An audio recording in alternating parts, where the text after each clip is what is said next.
ejecutivo y judicial, estableciendo entre ellos límites constitucionales imposibles de transgredir sin que cunda la alarma en todo el cuerpo político. Esta sola reforma, hecho de enorme importancia, ha dado nacimiento al derecho público interno, poniendo de relieve los superiores principios que constituyen. La persona del príncipe deja de confundirse con el Estado. La soberanía se manifiesta como algo que tiene en parte su fuente en el seno mismo de la nación, la cual dispone una distribución de los poderes entre el príncipe y cuerpos políticos independientes los unos de los otros. No he de desarrollar ante el ilustre estadista que me escucha una teoría del régimen que en Francia e Inglaterra llaman régimen constitucional. Este se ha introducido ya en las costumbres de los principales estados de Europa, no solamente por ser la expresión de la ciencia política más elevada sino, sobre todo, por ser el único modo práctico de gobernar, dadas las ideas de la civilización moderna. En todas las épocas, bajo el reinado de la libertad o de la tiranía, no fue posible gobernar sino por leyes. Por consiguiente, todas las garantías ciudadanas dependen de quien redacta las leyes. Si el príncipe es el único legislador, solo dictará leyes tiránicas y dichosos si no derriba en pocos años la constitución del Estado. Pero, en cualquiera de los dos casos, nos hallamos en pleno absolutismo. Cuando es un senado, viviremos bajo una oligarquía, régimen aborrecido por el pueblo, pues le proporciona tantos tiranos como amos existen. Cuando es el pueblo, corremos hacia la anarquía, que es otra de las formas de llegar al despotismo. Si es una asamblea elegida por el pueblo, queda resuelta la primera parte del problema, pues en ella encontraremos los fundamentos mismos del gobierno representativo hoy en vigor en toda la parte meridional de Europa. Empero, una asamblea de representantes del pueblo en posesión exclusiva y soberana de la legislación, no tardará en abusar de su poderío y en colocar al Estado en situaciones de sumo peligro. El régimen que ha sido definitivamente constituido, feliz transacción entre la aristocracia, la democracia y la institución monárquica, participa a la vez de estas tres formas de gobierno, por medio de un equilibrio de poderes que es al parecer la obra maestra del espíritu humano. La persona del soberano sigue siendo sagrada e inviolable, pero aún conservando un cúmulo de atribuciones capitales que, para bien del Estado, tienen que permanecer en sus manos, su cometido esencial no es sino de ser el procurador de la ejecución de las leyes. Al no tener ya la plenitud de los poderes, su responsabilidad se diluye y recae sobre los ministros que integran su gobierno. Las leyes, cuya proposición le incumbe en forma exclusiva o conjuntamente con algún otro cuerpo estatal, son redactadas por un consejo de hombres avezados en la cosa pública, y sometidas a una cámara alta, hereditaria o vitalicia, que examina si sus disposiciones se ajustan a la Constitución, votadas por un cuerpo legislativo emanado del sufragio de la nación, y aplicadas por una magistratura independiente. Si la ley es viciosa, la rechaza o la enmienda el cuerpo legislativo. Si contraria a los principios sobre los cuales reposa la Constitución, la Cámara Alta se opone a su adopción. El triunfo de este sistema con tanta hondura concebido, y cuyo mecanismo puede, como veis, ser combinado de mil maneras, de acuerdo con el temperamento de los pueblos a los que se aplica, ha consistido en conciliar el orden con la libertad, la estabilidad con el movimiento, y lograr que la generalidad de los ciudadanos intervengan en la vida política al par que se suprimen las agitaciones en las plazas públicas. Es el país que se gobierna a sí mismo, por el alternativo desplazamiento de las mayorías que influyen en las cámaras para la designación de los ministros dirigentes. Las relaciones entre el príncipe y los individuos descansan, como veis, sobre un vasto sistema de garantías que tiene sus inquebrantables fundamentos en el orden civil. Ni las personas ni sus bienes pueden ser vulnerados por acción alguna de las autoridades administrativas. La libertad individual se halla bajo la protección de los magistrados. En los juicios criminales, quienes juzgarán a los acusados son sus iguales. Por encima de los diversos tribunales, existe una jurisdicción suprema encargada de anular cualquier fallo pronunciado que violara las leyes. Armados están los ciudadanos mismos para la defensa de sus derechos en milicias burguesas que colaboran en la vigilancia de las ciudades. Por el camino del petitorio, el más modesto de los particulares puede hacer llegar sus quejas hasta los pies de las asambleas soberanas que representan a la nación. Administrarán las comunas funcionarios públicos nombrados por elección. Anualmente, grandes asambleas provinciales, también surgidas del sufragio, se reúnen para expresar las necesidades y deseos de las poblaciones circundantes. Tal es la pálida imagen, oh Maquiavelo, de algunas de las instituciones que florecen actualmente en los estados modernos y especialmente en mi hermosa tierra. Pero la publicidad está en la esencia de los países libres. Estas instituciones no podrán sobrevivir mucho tiempo si no funcionasen a la luz del día. Un poder, aún desconocido en vuestro siglo y recién nacido en mi época, ha contribuido a infundirle un nuevo soplo de vida. Se trata de la prensa, largo tiempo proscrita, desacreditada aún por la ignorancia, mas a la cual podréis aplicarse la frase empleada por Adam Smith al referirse al crédito. Es una vía pública. Y en verdad, en los pueblos modernos el movimiento todo de las ideas se pone de manifiesto a través de la prensa. La prensa ejerce en los estados funciones semejantes a las de vigilancia. Expresa las necesidades, traduce las quejas, denuncia los abusos y los actos arbitrarios. Obliga a los depositarios del poder a la moralidad, bastándole para ello ponerlos en presencia de la opinión. En sociedades reglamentadas de este modo, oh Maquiavelo, ¿qué lugar podríais vos asignarle a la ambición de los príncipes y a las maniobras de la tiranía? No desconozco por cierto que el triunfo de ese progreso costó dolorosísimas convulsiones. En Francia, ahogada en sangre durante el período revolucionario, la libertad solo pudo resurgir con la Restauración. Nuevas conmociones habrían de sobrevenir aún, mas ya todos los principios e instituciones de que os he hablado habían pasado a formar parte de las costumbres de Francia y de los pueblos que giran de la órbita de su civilización. He concluido, Maquiavelo. Los estados, como asimismo los soberanos, ya solo se gobiernan de acuerdo con las normas de la justicia. El ministro moderno que quisiera inspirarse en vuestras enseñanzas no permanecería en el poder ni siquiera un año. El monarca que practicase los preceptos del Tratado del Príncipe, levantaría en su contra la reprobación de sus súbditos. Se le pondría al margen del mundo europeo. ¿Lo creéis así? ¿Me perdonaréis la franqueza? ¿Por qué no? ¿Debo pensar que vuestras ideas se han modificado un tanto? Me propongo destruir, uno a uno, los diversos y bellos conceptos que habéis vertido, y demostrar que sin mis doctrinas las únicas dominantes en la actualidad, a pesar de las nuevas costumbres, a pesar de vuestros presuntos principios de derecho público, a pesar de las diversas instituciones que acabáis de describirme. Pero permitidme que, primero, os formule una pregunta. ¿En qué momento de la historia contemporánea os habéis detenido? Mis conocimientos sobre los diversos estados europeos llegan hasta los últimos días del año 1847. Ni los azares de mi errante andar a través de estos espacios infinitos, ni la multitud de almas que aquí moran, me han proporcionado encuentro con ser alguno que me informara sobre lo acontecido más delante de la fecha que acabo de indicaros.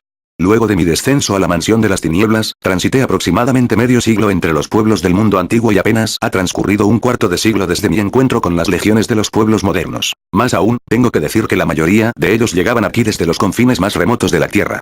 Ni siquiera sé a ciencia cierta el año terrestre en que nos hallamos. Aquí pues, los últimos son los primeros, oh Montesquieu. Los conocimientos sobre la historia de los tiempos modernos del estadista medieval, del político de la edad de la barbarie, son mayores que los del filósofo del siglo XVIII. Los pueblos se hallan en el año de 1864. Os ruego entonces encarecidamente, Maquiavelo, hacedme saber qué aconteció en Europa después del año 1847. No antes, si me lo permitís, de que me haya proporcionado el placer de llevar la derrota al seno de vuestras teorías. Como gustéis, mas creedlo, no experimento al respecto inquietud alguna. Siglos se necesitan para modificar los principios y formas de gobierno en que los pueblos se han habituado a vivir. Imposible que en los 15 años transcurridos haya tenido éxito ninguna nueva escuela política. Y en cualquier caso, de no ser así, el triunfo no sería jamás el de las doctrinas de Maquiavelo. Ese es vuestro pensamiento. Escucha entonces. Diálogo cuarto. Mientras escuchaba vuestras teorías sobre la división de poderes y sobre los beneficios proporcionados por la misma a los pueblos, no podía dejar de asombrarme, Montesquieu, viendo hasta qué punto se adueña de los más grandes espíritus la ilusión de los sistemas. Cautivado por las instituciones inglesas, creéis en la posibilidad de convertir al régimen constitucional en la panacea universal de los estados, pero sin tomar en cuenta el irresistible movimiento que hoy arranca a las sociedades de sus tradiciones de la víspera. No habrán de transcurrir 2 siglos antes de que esta forma de gobierno, por vos admirada, solo sea en Europa una reminiscencia histórica, algo tan anticuado y caduco como la regla aristotélica de las 3 unidades.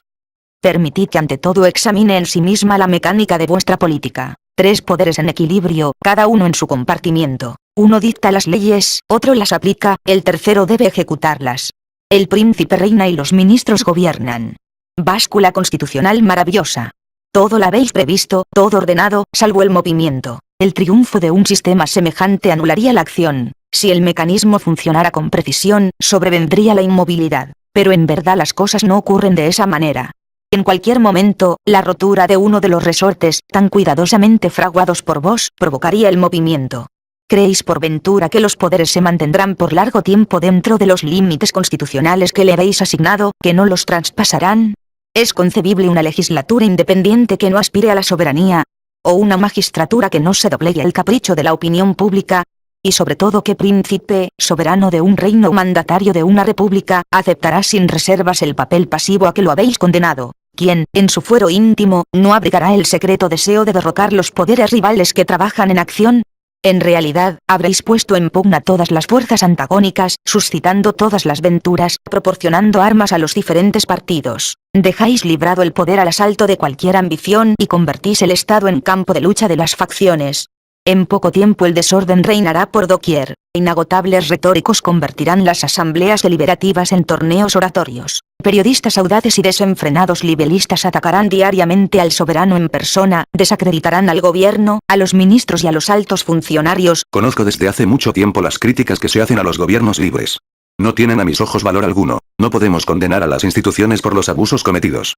Sé de muchos estados que viven pacíficamente con tales leyes. Compadezco a quienes no pueden vivir en ellos. Un momento. En vuestros cálculos, solo cuentan las minorías sociales. Sin embargo, también existen poblaciones gigantescas sometidas al trabajo por la pobreza como antaño por la esclavitud. Para el bienestar de estas, os pregunto qué aportan vuestras ficciones parlamentarias. La consecuencia de vuestro gran movimiento político es en definitiva el triunfo de una minoría privilegiada por la suerte como la antigua nobleza lo era por nacimiento.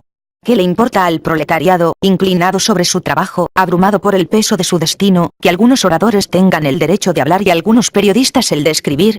Habéis creado derechos que, para la masa popular, incapacitada como está de utilizarlos, permanecerán eternamente en el estado de meras facultades. Tales derechos, cuyo goce ideal la ley les reconoce, y cuyo ejercicio real les niega la necesidad, no son para ellos otra cosa que una amarga ironía del destino. Os digo que un día el pueblo comenzará a odiarlos, y él mismo se encargará de destruirlos, para entregarse al despotismo. Cuánto desprecio siente Maquiavelo por la humanidad, y qué idea de la bajeza de los pueblos modernos. Poderoso Dios, no me es dado creer que Loas hayas creado tan viles. Diga lo que diga, Maquiavelo desconoce los principios y condiciones de existencia de la actual civilización. Al igual que la ley divina, el trabajo es hoy la ley común, y lejos de ser estigma de servidumbre entre los hombres, es el vínculo que los reúne y el instrumento de su igualdad. Nada de ilusorio tienen para el pueblo los derechos políticos en los estados donde la ley no reconoce privilegio alguno y todas las carreras están abiertas a la actividad individual. Es indudable que, y en ninguna sociedad podría ocurrir de otra manera, la desigualdad de las inteligencias y la riqueza entrañe para los individuos una inevitable desigualdad en el ejercicio de los derechos. No basta con que esos derechos existan para que el filósofo esclarecido se sienta satisfecho y la emancipación de los hombres esté asegurada en la medida que puede serlo. Aun para aquellos a quien el destino hizo nacer en las condiciones más humildes, ¿acaso no significa nada el vivir con el sentimiento de independencia y dignidad ciudadanas? Pero este es solo un aspecto del asunto, pues si la grandeza moral de los pueblos se halla vinculada a la libertad, no dejan de estar menos estrechamente ligados a ella por sus intereses materiales. Aquí os esperaba. La escuela a la que pertenecéis ha sentado principios, sin advertir al perecer cuáles son sus últimas consecuencias. Pensáis que conducen al reinado de la razón, os demostraré que llevan al reinado de la fuerza. Vuestro sistema político, tomado en su pureza original, consiste en dar igual participación activa casi igual a los diferentes grupos de fuerzas que componen la sociedad. No deseáis que el estamento aristocrático prive sobre el democrático. No obstante, la idiosincrasia de vuestras instituciones tiende a dar mayor fuerza a la aristocracia que al pueblo, mayor poderío al príncipe que a la aristocracia, concediendo de esa manera los poderes a la capacidad política de quienes deben ejercerlos. Es verdad. Hacéis que las diferentes clases sociales participen de las funciones públicas de acuerdo con el grado de sus aptitudes y conocimientos, emancipáis a la burguesía a través del voto, sujetáis al pueblo por la razón. Las libertades populares crean la pujanza de la opinión, la aristocracia proporciona el prestigio de los modales señoriales, el trono proyecta sobre la nación el resplandor de la jerarquía suprema. Conserváis todas las tradiciones, el recuerdo de todas las grandezas, el culto de toda magnificencia. En la superficie, se percibe una sociedad monárquica, pero en el fondo todo es democracia, pues en realidad no existen barreras entre las clases y el trabajo es el instrumento de todas las fortunas. ¿No es algo parecido a esto? Así es. Maquiavelo, sabéis al menos comprender las opiniones que compartís. Pues bien, todas esas bellas cosas han dejado de ser o se disiparán como un sueño, pues habéis creado un nuevo principio capaz de descomponer las diversas instituciones con la rapidez del rayo. ¿Y cuál es ese principio? El de la soberanía popular. Antes, no lo dudéis, se llegará a la cuadratura del círculo que a descubrir la manera de conciliar el equilibrio de los poderes con la existencia de semejante principio en las naciones que lo admitan. Por inevitable consecuencia, un día cualquiera el pueblo se adueñará de todos los poderes, dado el reconocimiento de que la soberanía reside en él. Lo hará para conservarlos. No, al cabo de algunos días de locura, los abandonará en manos del primer soldado aventurero que encuentre en su camino. Pensad en el tratamiento que, en vuestro país, los cortacabezas franceses aplicaron, en 1793, a la monarquía representativa. El pueblo soberano se afirmó mediante el suplicio de su rey. Luego, echando en saco roto sus derechos, se entregó a Robespierre, a Barras, a Bonaparte. Sois un gran pensador, pero desconocéis la inagotable cobardía de los pueblos. No me refiero a los de mi época, sino a los de la vuestra. Rastreros ante la fuerza, despiadados con el débil, incapaces de sobrellevar las dificultades de un régimen libre, pacientes hasta el martirio para con todas las violencias